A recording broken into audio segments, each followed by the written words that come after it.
बादल music presents.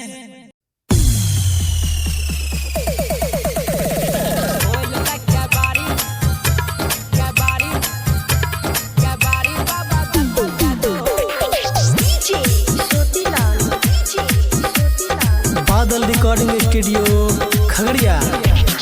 भूखल पियासल हम अलिया बाबा हो, भूखल पियासल हम अलिया बाबा हो। होइल देखे बारी बाबा दर्शन दादा हो, होइल देखे बारी बाबा दर्शन दादा हो। सच्चा मन से हम तोहर करबा पूजा हो, सच्चा मन से हम तोहर करबा पूजा हो। होइल देखे बारी बाबा दर्शन दादा हो, होइल देखे बारी बाबा दर्शन दादा हो।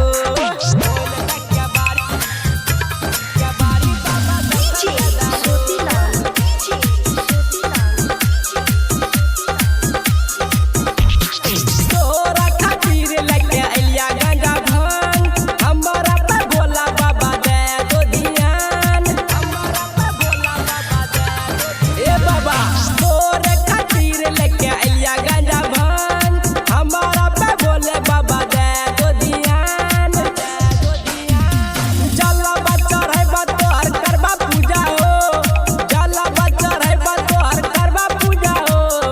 होइल देखे बारी बाबा दर्शन दे दो हो, होइल देखे बारी बाबा दर्शन दे दो हो। होइल देखे बारी बाबा दर्शन दे दो हो।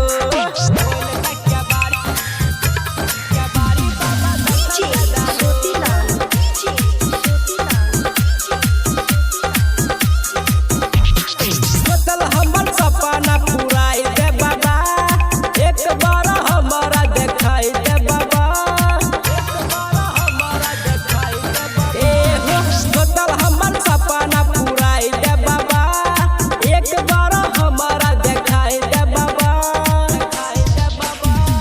सिंगर सुजीतवा कहै छ तोरा हो, सिंगर सुजीतवा कहै छ तोरा हो। होइल देखे बारी बाबा दर्शन दे दो हो, होइल देखे बारी बाबा दर्शन दे दो हो।